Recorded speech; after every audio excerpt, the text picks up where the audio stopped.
Hello friends, आप सभी का स्वागत है मेरे YouTube channel true love story पर। तो चलिए हमारी कहानी माय लवली ब्रदर, जो कि एक शांगन एफएफ है। हाँ, इस कहानी में हमारा विंग टॉप है और हमारा लान वांगजी बॉटम। तो चलिए इस कहानी को शुरू करते हैं। जैसा कि हमने अब तक सुना था कि वांगजी, जो कि एक लड़के के साथ फ्लर्ट कर रहा था और ये सब विंग देख रहा था, लेकिन वांगजी को नहीं पता था कि विंग सब कुछ देख रहा है। वहीं वांगजी जब लड़के से परेशान हो जाता है तो एक लड़की के साथ फ्लर्ट करने लगता है। ये देखकर विंग को काफ़ी ज़्यादा गुस्सा आता है और इस समय हमारा विंग वांगजी के पीछे भाग रहा था ताकि वो वांगजी को पकड़कर उसे पनिश कर सके। वहीं वांगजी विंग से बचकर भाग रहा था। विंग वांगजी को पकड़कर एक पेड़ पर पुश करता है और कहता है कि वो उसे बताएगा कि जब वी वुशियान जेलस होता है तो क्या करता है। वहीं वांगजी को ये सब बहुत ज़्यादा ही मजाकिया लग रहा था और उसे इन सब में काफ़ी मज़ा आ रहा था विंग को जेलस करने में। वो विंग को देखकर कहता है कि आखिर तुम क्या करोगे, लेकिन वो अपने शब्द पूरे कर पाता इससे पहले ही हमारा विंग वांगजी को किस कर देता है। विंग अपने लिप्स को वांगजी के लिप्स पर प्रेस करता है और उसे काफ़ी पैशनेटली किस करने लगता है। वहीं विंग की इस हरकत से वांगजी की आंखें बड़ी बड़ी हो जाती हैं और वो अपनी बड़ी बड़ी आंखों से विंग को देखने लगता है। वहीं विंग की आंखें भी ओपन थी और वो वांगजी की आंखों में देख रहा था। वांगजी विंग की इस हरकत पर काफ़ी ज़्यादा शॉक था। उसका तो मानो दिमाग भी सुन्न हो गया था और उसकी हार्ट बीट काफ़ी फास्ट हो गई थी, जैसे कि वो बुलेट ट्रेन में बैठा हो। वांगजी विंग को अपनी बड़ी बड़ी आंखों से देख रहा था और विंग अपनी आंखें धीरे धीरे बंद कर लेता है और उस किस को और भी डीप कर लेता है। नहीं, वांगजी जो कि विंग को ऐसे देख रहा था, लेकिन धीरे धीरे वो भी मेल्ट होने लगता है और उसकी भी आंखें अपने आप बंद हो जाती हैं। वांगजी विंग को खुद से दूर करने की कोशिश करता है, लेकिन जैसे ही वो विंग को पुश करने लगता है कि तभी उसके हाथ और उसकी बॉडी उसके अगेंस्ट चली जाती है और वो अपने हाथों से विंग को अपने और करीब कर लेता है। उसने विंग के कपड़े काफ़ी टाइटली पकड़े हुए थे और उसका हाथ विंग की चेस्ट पर था। वहीं विंग का हाथ धीरे धीरे वांगजी की कमर में जाता है और वो वांगजी को अपने पास खींचता है। वांगजी विंग की इस हरकत पर ज़्यादा कुछ रिएक्ट कर नहीं पाता क्योंकि वांगजी पूरी तरीके से विंग की जकड़ में था। वहीं विंग, जिसे इन सब में काफ़ी मज़ा आ रहा था, वो वांगजी को और फिर डीपली किस करता है और वो उसके लिप्स को बाइट करने लगता है। वहीं वांगजी की जो सांसें थी वो काफ़ी ज़्यादा तेज़ हो गई थी और वो ना चाहते हुए भी विंग को सपोर्ट कर रहा था। वहीं जब वांगजी को अपनी सांसें कम पड़ने लगती हैं तो वो धीरे धीरे अपने हाथों से विंग के शोल्डर पर मारने लगता है, जिससे विंग को पता चलता है कि वांगजी ब्रेथलेस हो रहा है, तो वो उसे छोड़ देता है। और वांगजी जैसे ही विंग से अलग होता है वो काफ़ी गहरी गहरी सांसें लेने लगता है। वांगजी का माउथ ओपन हो चुका था क्योंकि वांगजी ने किस करते वक्त नहीं खोला था, लेकिन इस वक्त वो सांसें लेने के लिए अपना माउथ खोल चुका था और ये देखकर विंग ना फिर से वांगजी को किस करने लगता है और इस वक्त उन दोनों के ही माउथ ओपन थे और वो अपने किस को अभी डीपर कर देता है। वांगजी जो कि सांस लेने की कोशिश कर रहा था, लेकिन विंग के ऐसे सडन एक्शन से वो और भी ज़्यादा बुरी तरीके से हांफने लगा था।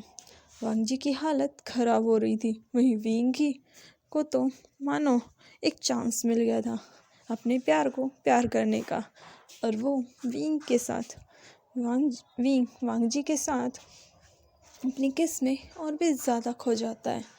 थोड़ी देर बाद वांगजी विंग से ज़बरदस्ती अलग होता है और गहरी गहरी सांसें लेने लगता है। वहीं विंग भी हाफ रहा था और वो वांगजी के बालों को धीरे धीरे सहलाने लगता है। वो बालों से होते हुए अपना हाथ वांगजी के गालों पर लाता है और फिर उसके होठों पर और उसके होठों को अपने थंब से सहलाने लगता है।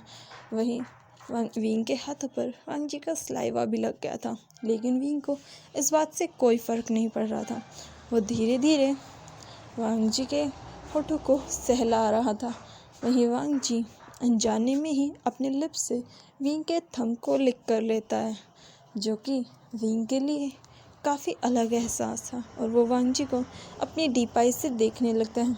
वहीं वांग जी, जिसे अभी तक मानो होश ही नहीं आया था अपने विंग के इस सडन एक्शन से, और वो विंग अपनी आंखें बंद कर रखा था। वहीं वांग जी की इन सब हरकतों से विंग को अपने अंदर एक हीट फील होती है और विंग वांग जी को देखकर मन में कहता है, लांजन, तुम मुझे आउट ऑफ कंट्रोल कर रहे हो और अगर ऐसा ही चलता रहा तो मुझे नहीं लगता कि मैं मैरिज तक रुक पाऊँगा। और ये कहकर वो वांग जी को देखने लगता है। विंग फिर से वांग जी के पास जाता है और धीरे से उसकी चिन पर बाइट करता है। वहीं इस बाइट से वांग जी के मुंह से हल्की सी आवाज़ निकलती है और विंग अपनी आंखें बंद कर लेता है और फिर आगे बढ़कर वांग जी के लिप्स पर बाइट करता है और फिर वांग जी से कहता है, लांजन, मैं अपने कमरे में जा रहा हूँ। और ये कहकर विंग वहाँ से भाग जाता है। वहीं वांग जी विंग को ऐसे देखकर बड़बड़ाते हुए कहता है, इसे अब क्या हुआ, अभी तो ये ऐसी हरकतें कर रहा था। और ये कहते हुए वांग जी काफ़ी ज़्यादा हैरान था, क्योंकि उसने नहीं सोचा था कि विंग जेलस होने के बाद इस तरीके की हरकत करता है। और वो धीरे से अपनी उंगलियां अपने होठों पर फिराता है। फिर वो उसे पता चलता है कि उसकी लिप्स से थोड़ा सा ब्लड निकल रहा है। वांग जी के लिप्स बिल्कुल चेरी रेड हो चुके थे। वहीं उसकी थोड़ी सी लिप्स बाइट करने की वजह से कट भी चुके थे। वांग जी के चेहरे पर अपने आप ही एक प्यारी सी मुस्कुराहट आ जाती है, जैसे कि वो विंग के इस प्यार से काफ़ी खुश हो। वांग जी का चेहरा और उसकी गर्दन शर्म से बिल्कुल लाल हो जाती है। वांग जी भी वहाँ से शर्माते हुए चला जाता है। वहीं विंग अपने कमरे में जाकर एक कोल्ड शावर लेता है, क्योंकि उसकी हालत बहुत ज़्यादा ख़राब हो चुकी थी। वांग जी भी अपने कमरे में जाकर ठंडे पानी से नहाता है, क्योंकि वो भी अपने आप को शांत करना चाहता था। सिर्फ विंग की ही नहीं बल्कि वांग जी की भी हालत काफ़ी ज़्यादा ख़राब हो चुकी थी। वहीं अब भी उन दोनों के प्यार का नशा और भी ज़्यादा गहरा हो रहा था।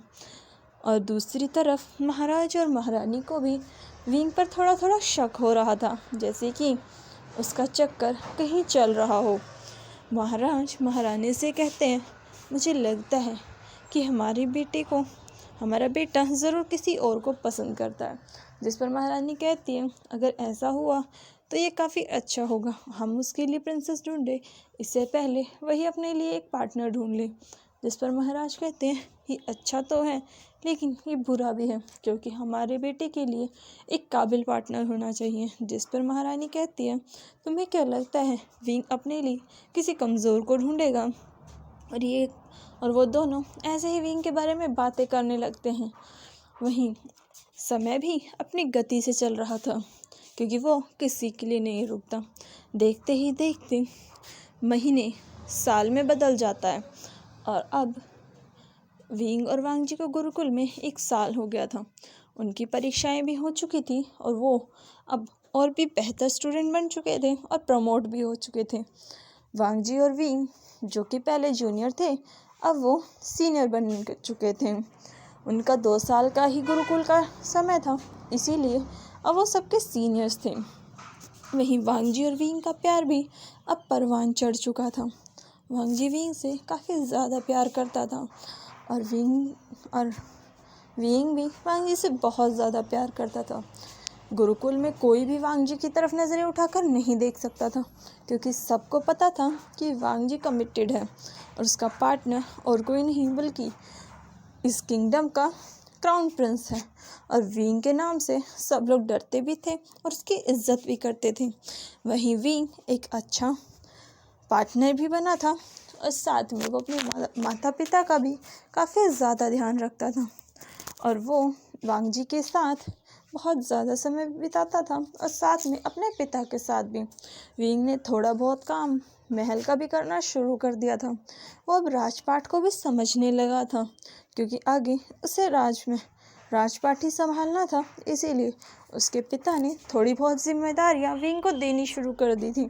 विंग जो हमेशा फ्री घूमता था, लेकिन अब वो काफ़ी ज़्यादा बिजी रहने लगा था, क्योंकि उसके ऊपर बहुत सारी जिम्मेवारियां आ गई थी।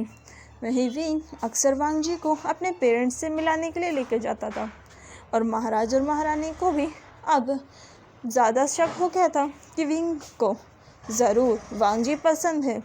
ऐसा नहीं था कि वो वांग जी को पसंद नहीं करते थे, बस वो वांग जी के बारे में ज़्यादा कुछ जानते नहीं थे। इसीलिए वो नहीं चाहते थे कि विंग की लाइफ में कोई गलत पर्सन आए। वहीं विंग की ज़िंदगी अब पूरी तरीके से बदल चुकी थी। विंग ने अब यांग यांग के बिना भी जीना सीख लिया था। हालांकि उसे बहुत बार उसकी याद आती थी और वह उदास भी होता था, लेकिन वांग जी उसे हैप्पी कर देता था। और जैसा कि यांग यांग ने कहा था, वांग जी विंग की हैप्पीनेस बन चुका था, और विंग वांग जी के साथ काफ़ी खुश था। वो वांग जी को अपनी लाइफ मानने लगा था। उन दोनों को ऐसे खुश देखकर उनके दोस्त भी काफ़ी खुश थे। हुआचिंग शीलियन और लिu बिंगे, शेन चिंचू और वेन केशिंग और बाकी सब भी उन सब के बहुत अच्छे दोस्त बन चुके थे। वांग जी और विंग अक्सर नाइट हंट पर जाते थे और काफ़ी मज़ा करते थे। विंग वांग जी से हमेशा टीज़ करता था कि वो उससे जल्दी से शादी करना चाहता है, लेकिन वांग जी हमेशा इस बात पर शर्मा जाता था, और उन दोनों की लाइफ ऐसे ही बड़े प्यार से चल रही थी। और विंग भी वांग जी को काफ़ी ज़्यादा प्यार करता था, और कभी कभी वो उसके कमरे में खिड़की से चला भी जाता था, लेकिन हर बार वो मार खाकर वापस आता था, क्योंकि वांग जी को ये बिल्कुल भी पसंद नहीं था ऐसे कमरे में आना। लेकिन विंग अपनी हरकतों से कभी बाज नहीं आता था। वो अक्सर चुपके वांग जी के कमरे में घुस जाता था, और वांग जी उसे बहुत डांटता था, और कभी कभी उसे मार भी पड़ती थी। अब ऐसे ही समय अपनी गति से चल रहा था, और 6 महीने और बीत जाते हैं। वहीं दूसरी तरफ गुरुकुल में यांग यांग, जो कि अब 7 साल की होने वाली थी, यांग यांग अपनी कुछ क्लासेस लेकर बाहर आती है। वहीं वो फिर गुरु माँ के पास जाती है, क्योंकि उसका काम था। वो हर रोज़ गुरु माँ से मिलने के लिए जाती थी और उनसे कुछ शिक्षा लेती थी। गुरु माँ उसे खुद शिक्षा देती थी। यांग यांग गुरु माँ से शिक्षा लेने के लिए जाती है, और फिर वो वहाँ से जब वापस आती है, तब एक पर्सन जिसने यांग यांग के से बिल्कुल अपोजिट कपड़े पहने थे, यांग यांग के वाइट रॉब थे और उनमें अब ब्लू कलर की लेयर ऐड हो चुकी थी। वहीं उस पर्सन के रेड एंड वाइट कलर के रॉब थे, और वो पर्सन काफ़ी ज़्यादा खूबसूरत थी, और वो यांग यांग को देखकर जल्दी से उसे गले लगा लेती है। वो यांग यांग को वो पीछे से गले लगाती है। यांग यांग, जो कि उस पर्सन को शायद बहुत अच्छे से पहचान चुकी थी, वो उसकी खुशबू से ही कहती है, तुम फिर से। जिस पर वो पर्सन मुस्कुरा कर यांग यांग के गाल पे किस करके कहती है, आह यांग यांग, तुम हर बार मुझे पकड़ लेती हो, क्या मैं कभी भी तुम्हें चौंका नहीं सकती। जिस पर यांग यांग मुस्कुराते हुए कहती है, तुम्हें क्यों लगता है कि तुम मुझे चौंका सकती हो? वैसे भी अगर तुम मुझे चौंकाना चाहती हो तो पहले अपनी खुशबू बदलो। जिसे सुनकर वो पर्सन कहती है, ओह, तो तुम मुझे इतने अच्छे से जानती हो कि तुम मेरी खुशबू से मुझे पहचान लो। और ये कहकर वो यांग यांग को काफ़ी प्यार से देखती है। जिस पर यांग यांग उसके गाल पर हाथ रखकर उसका फेस दूसरी तरफ करके कहती है, मुझे ऐसा घूरना बंद करो। जिसे सुनकर वो पर्सन हंसते हुए कहती है, अब मैं क्या करूं जब मेरी फ्रेंड इतनी खूबसूरत है। जिसे सुनकर यांग यांग उसकी तरफ घूर कर देखते हुए कहती है, अपनी नज़रें और ज़बान दोनों पर लगाम लगाओ, वरना ये तुम्हारे लिए अच्छा नहीं होने वाला। जिस पर वो पर्सन अपनी कमर पर हाथ रख कर कहती है और पूरी अकड़ में कहती है कि तुम मुझ पर हुक्म चलाओगी या तुम मुझसे लड़ाई करोगी। जिसे सुनकर यांग यांग आगे चलते हुए अपनी आंखें घुमाकर कहती है, अपना काम करो, मुझे परेशान मत करो। जिसे सुनकर वो पर्सन उसके पीछे जाते हुए कहती है, यांग यांग, प्लीज़ मेरे साथ चलो ना, मुझे खेलना है तुम्हारे साथ। कब तक इन किताबों में लगी रहोगी? तुम एक स्टूडेंट हो मानती हूँ, लेकिन तुम अभी बहुत छोटी हो, चलो ना हम खेलते हैं। जिस पर यांग यांग उसे देख कर कहती है तुम खेलो, मुझे नहीं खेलना। जिस पर वो पर्सन यांग यांग का हाथ पकड़ कर कहती है प्लीज़ चलो ना। और वो यांग यांग को खींचते हुए लेकर जाती है, पर यांग यांग जाना नहीं चाहती थी, फिर भी वो उसके साथ जाती है। यांग यांग उसे देखकर कहती है तुम कभी नहीं सुधरने वाली ना। जिस पर वो पर्सन हंसते हुए कहती है मुझे सुधरने वाले तो मेरे साथ खुद बिगड़ चुके हैं, और वैसे भी मुझे सुधारने वाला आज तक कोई पैदा नहीं हुआ। जिस पर यांग यांग अपने सर पर हाथ रखकर कहती है मैं भी किससे बात कर रही हूँ जिसका दिमाग पहले से ही ख़राब है। जिसे सुनकर वो पर्सन यांग यांग के पास आकर कहती है आह यांग यांग तुम भी ना।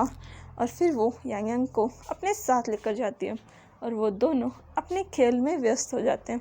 वहीं दूसरी तरफ विंग, जो कि वांग जी के साथ एक बगीचे में बैठा हुआ था, और वो दोनों खरगोशों के साथ खेल रहे थे। वांग जी के हाथ में एक बहुत प्यारा और छोटा सा रैबिट था, जिसे वो कभी विंग के फेस के पास लेके जा रहा था, कभी अपने फेस के साथ, कभी विंग के पास, कभी अपने पास।